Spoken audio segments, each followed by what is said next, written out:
Vous m'entendez? Oui. Voilà, je vais vous parler assis parce que j'ai peur d'un imprévu. Parce que j'ai préparé de façon postmoderne mon exposé sur mon ordinateur et que j'ai vu que la petite barre en bas risquait de faire que mon ordinateur tombe du support. Donc je me suis dit, mettons-nous à l'abri des imprévus programmés par René Friedman et Muriel Fliss-Treves. Voilà. Bon, deuxième remarque préliminaire. J'ai préparé cet exposé avec un texte comme les autres qui est dans le livre et j'ai choisi le titre optimiste, éloge de l'inattendu. C'est vrai que je me suis dit, mais comment vais-je m'y prendre après l'inattendu, l'imprévu, sous ces auspices de la mort qui est tombée sur notre monde si récemment. En même temps, je pense qu'il y a la place pour amorcer une réflexion sur le côté positif de l'inattendu. Si on prend les moires, les fameuses déesses du destin, n'est-ce pas? Il y a Clotho qui tisse le fil depuis le fuseau, et c'est les fatales dispositions. Il y a Atropos, qu'on a vu à l'œuvre de façon terrible récemment, qui coupe le fil à un moment donné. J'aimerais rester pour ces 18 minutes en compagnie de l'Achésis, la troisième moire qui, comme vous savez, oriente le fil de façon imprévue, au hasard, de façon inattendue, et qui offre des possibilités différentes et nouvelles. Donc, malgré Clotho, les fatales dispositions, malgré Atropos et les catastrophes mortelles du destin, promenons-nous un moment dans les hésitations, l'inattendu et le hasard du fil manié par l'Achésis. J'aimerais parler de l'inattendu dans la prédiction. La question de la prédiction est aujourd'hui centrale pour la clinique, en particulier la clinique prénatale et la clinique périnatale. Imagerie, échographie, génétique, séquençage du génome humain ont fait leur entrée dans le monde prénatal. Et aujourd'hui, on peut dire que la question centrale des procréations médicalement assistées, un des vertiges technologiques qui effectivement font partie de ce livre que je vous remercie d'avoir cité, touche au lien procréation-prédiction. Je crois qu'on a un immense débat sur la procréation homosexuelle, transsexuelle, la conservation des ovocytes et autre chose, mais que probablement demain, c'est le lien prédiction-procréation qui va être le centre des débats éthiques et des débats de société autour des procréations médicalement assistées. Alors, qu'en penser de ce lien procréation-prédiction, de cette place de la prédiction dans le monde périnatal?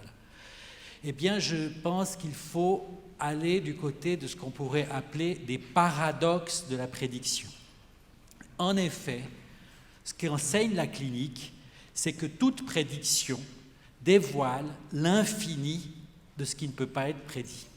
C'est quelque chose qui vient automatiquement, même parfois dans les cas les plus lourds. La prédiction laisse la place à l'inattendu, à l'imprévu. Je dirais même, montre la place de l'inattendu, de l'imprévu. Il y a ce qui est prédit, au sens de déjà dit, voire même déjà joué, mais il y a aussi l'imprédictible, l'imprévisible, l'inconnaissable, ce qu'on ne peut pas savoir, tous les registres possibles de l'inattendu. Et au fond, aussi le fait que certains séquençages, aujourd'hui, dans la pratique clinique, à Genève, il y a tout un dispositif de séquençage du génome, aboutissent à des formules génétiques dont les généticiens disent qu'on ne sait pas encore ce que c'est. C'est-à-dire bute sur un non-savoir. Au lieu de produire du savoir, ça produit un non-savoir. Et certains viennent en consultation pédopsychiatrique en disant, voilà, ils me montrent des formules de lettres et de chiffres, et le service d'Antonorakis a dit, venez voir, parce que nous, on ne sait pas pour le moment ce que ça peut faire, et ce vertige du non-savoir les touche. De toute façon, c'est l'inattendu qui fait la singularité. C'est ça l'éloge de l'inattendu. Qu'un enfant soit atteint dans son organisme, qu'il soit déterminé génétiquement à certains troubles, ne prédit pas quel sujet va s'en déduire. Tout dépend en effet du choix de ce que le sujet va faire, de ce que le destin a fait de lui. Et ça, ce choix reste dans l'ordre de l'imprévisible, de l'inattendu. Comme le disait le grand économiste, c'est un autre champ de l'inattendu, le grand économiste Keynes, cette fameuse phrase « L'inévitable n'arrive jamais, l'inattendu toujours ». Et donc cette phrase est en tout cas tout à fait présente en clinique. Alors, inattendu, imprévu, de quoi s'agit-il ? Il s'agit de la contingence. C'est la question de la contingence. On étudie les lois en termes de nécessité, les nécessités qui s'imposent, mais au fond, la grande loi de l'univers, c'est la contingence. La contingence dans sa dimension imprévisible. Alors évidemment, on pourrait dire, pour moi, la contingence, c'est un des noms de l'inattendu. Mais évidemment, il y a la contingence négative, qui a envahi la scène, et il y a la contingence positive dont j'aimerais parler. La contingence négative, c'est l'inattendu négatif.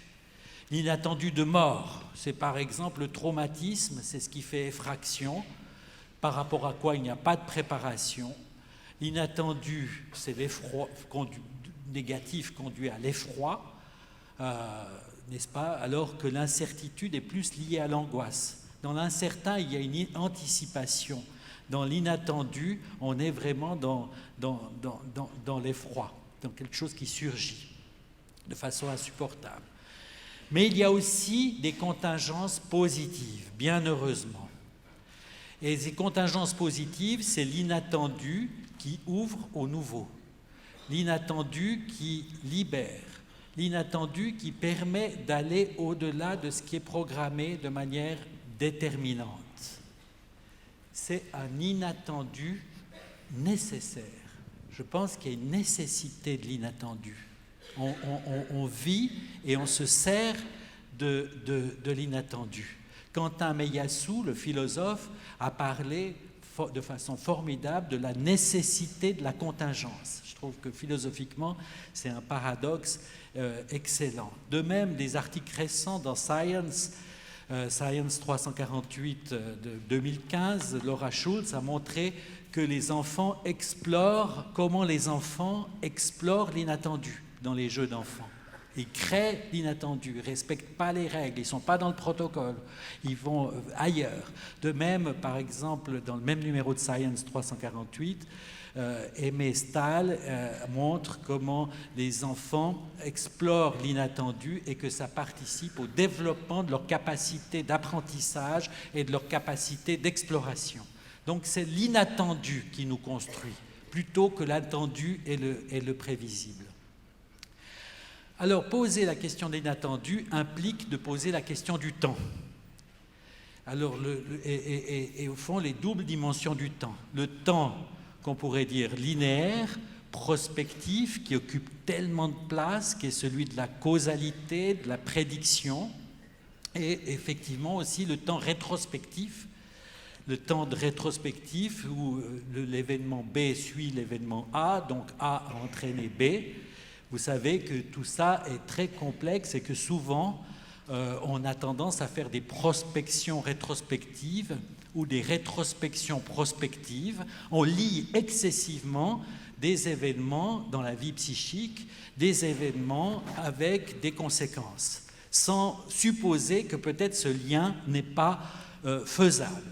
C'est un grand risque du psychanalyste et du pédopsychiatre de devenir un spécialiste de la prédiction du passé. On est excellent dans la prédiction du passé. C'est autre chose que de s'ouvrir sur l'avenir et sur l'inattendu. C'est pour ça que je trouve que le thème de ce colloque, une fois débarrassé, traversé certaines sidérations, est un thème très, très riche. C'est-à-dire comment devenir des praticiens de l'inattendu, des praticiens de l'imprévisible, et capter la nouveauté chez les enfants dans les situations cliniques. Au fond, Freud le disait déjà dans un texte très ancien, peut-être pas lu tous les jours par chacun d'entre vous, Discussion sur l'onanisme en 1912. Il dit « Nous avons en effet coutume de conclure à la disposition individuelle a posteriori, après coup, lorsque la personne est déjà tombée malade. Nous lui attribuons telle ou telle disposition. Nous ne disposons d'aucun moyen de la deviner par avance. » Je trouve que cette phrase qui ouvre au non-savoir dans le savoir est très importante à une époque où on a peut-être transformé la psychologie la psychanalyse en une psychologie psychanalytique qui est parfois effectivement trop spécialiste dans la prédiction du passé. On retrouve le problème du paradoxe des futurs contingents. Autant T, un événement peut avoir lieu ou pas. Par exemple, c'est cet homme, c'est cette femme. C'est cette nuit-là. C'est ce spermatozoïde, c'est cet ovule.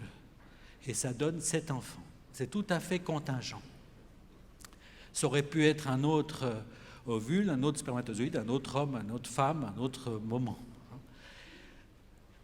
Par contre, si l'événement, dès lors que l'événement s'est produit, il sera toujours vrai qu'il a eu lieu. Donc, le contingent, l'absolument contingent, est transformé en nécessaire par effet de rétroaction. Et c'est là qu'on a beaucoup de peine à penser la question de l'inattendu, parce qu'il est tout de suite pris dans le fait que la contingence est transformée en nécessité, avec le risque paradoxal qui vient du fait de prédire le passé, qui est aussi un risque de prescrire ce qu'on redoute. Et qu'au fond, c'est l'effet Pygmalion. La prédiction peut devenir une prescription. Et dans les stratégies de prévention, on peut pousser les enfants là où on ne voudrait pas qu'ils aillent. Alors, qu'est-ce que c'est que ce besoin de prédiction? Qu'est-ce que c'est que ce besoin de lutter contre le surgissement de l'inattendu? Prenez les horoscopes. Je vous conseille de lire l'extraordinaire livre du philosophe Adorno, son analyse des horoscopes. C'est-à-dire pas seulement lire votre horoscope, enfin peut-être que ça peut être utile malgré mon exposé, mais enfin, dans l'horoscope, il y a une structure de la façon de lier le passé, le présent et l'avenir. Par contre, comme on le sait, sur l'avenir, tout le monde se trompe, en tout cas du côté du sujet pris ou un par un. Tout le monde se trompe, et que finalement, on ne peut être... On reconstitue les hasards qui nous poussent à droite et à gauche, on en fait rétrospectivement un destin. C'est Lacan qui avait cette fameuse, au fond, phrase, enfin, on tresse son destin a posteriori à partir des hasards qui nous poussent à droite et à gauche. Donc, on se trompe sur l'avenir. Pourquoi on se trompe sur l'avenir? Je terminerai avec ça. On se trompe sur l'avenir parce que je reste sur le plan subjectif. Je ne parle pas parce que, vous voyez, je pense que la série des exposés parasite les exposants. Mais enfin, moi, je suis parasité. Mais enfin, heureusement, on se trompe trop sur l'avenir, c'est pas toujours bien. Mais moi, je prends du côté de la liberté du sujet, vous l'avez compris. Donc, on se trompe sur l'avenir. Pourquoi? Parce que le présent est sur notre route. Et que le présent est ce qui est le plus inatteignable. Le passé est passé et on se trompe sur son passé, mais le présent a une caractéristique inatteignable. Et dans le présent, dans chaque moment du présent, met en jeu un inattendu du devenir, un inattendu de ce qui va suivre. Alors on pourrait se dire qu'on peut construire scientifiquement la dialectique de la contingence. Peut-être on pourrait faire même une biologie de la contingence. Aujourd'hui, on peut dire que la contingence s'inscrit à travers la plasticité neuronale, le fait que l'expérience laisse une trace dans le réseau neuronal, à travers les traces épigénétiques. faut une mémoire génétique, à travers aussi les systèmes de mémoire classiques, les mémoires émotionnelles. Donc la contingence s'inscrit, mais l'inattendu aussi. Par exemple, la plasticité, il y a une réassociation des traces qui introduit un changement permanent. La plasticité, ça veut dire à la fois tout se conserve, la plasticité neuronale, l'expérience est une trace, elle s'inscrit, mais en même temps, ça veut dire tout se modifie. On est déterminé pour ne pas être déterminé. On est programmé pour ne pas l'être, même sur le plan biologique. Il y a une dimension de surprise, il y a une dimension d'inattendu qui est contenue même dans la façon dont sont construites les choses. C'est peut-être aussi un facteur d'évolution. Il y a aussi l'inattendu lié à l'inconscient. L'inconscient et la détermination inconsciente, mais il y a aussi l'inconscient surprise, l'inconscient discontinuité, l'inconscient atemporel. Donc, il existe des conditions biologiques de l'inattendu. Ça demanderait un exposé plus long que les 18 minutes, dont il me reste 2 minutes 20. Et ça, c'est prévisible. Alors, donc, je dirais, il y a un non-déterminisme diachronique, un non-déterminisme dans le temps, dû justement au fait de l'instant, du temps présent. Le temps présent, ce serait le T0. Le T0, il est entre deux temps du temps. On peut dire il y a T1, T0, T2. Et dans le T0, on est dans l'imprévu total. Le temps zéro, c'est le temps de l'inattendu. J'emprunte le terme de T0 à une extraordinaire nouvelle d'Italo Calvino qui s'appelle T0 et qui est un livre dans lequel il y a une nouvelle où il décrit l'angoisse du chasseur qui a pris son arc et qui a tiré une flèche sur le lion qui lui saute dessus. La flèche est déjà partie et le lion a déjà sauté. Et vous lisez une longue nouvelle en transpirant parce que est-ce que la flèche va tomber sur le lion qui va tomber à terre et être dévoré par les charognes, ou est-ce que le lion va mordre la tête du chasseur parce que la flèche aura passé à côté et se nourrir de sa cervelle chaude.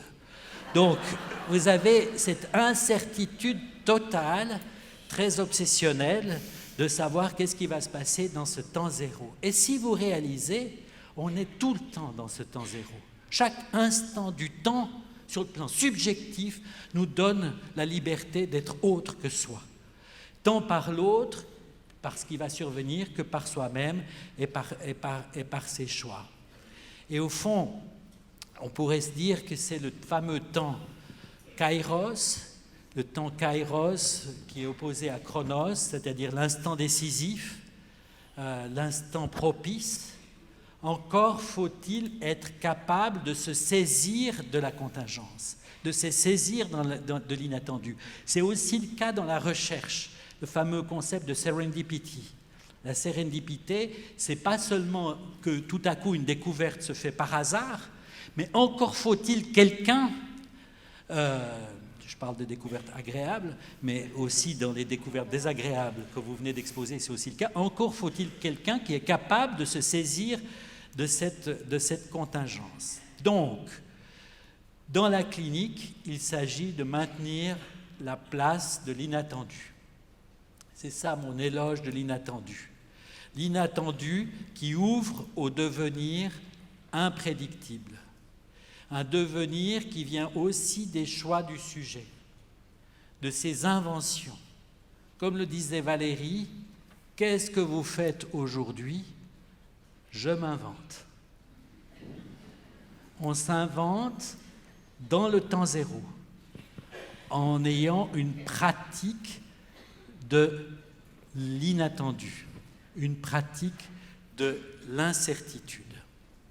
Je terminerai avec une phrase de René Char dans les feuillets d'hypnose, qui je pense est un manifeste sur l'inattendu.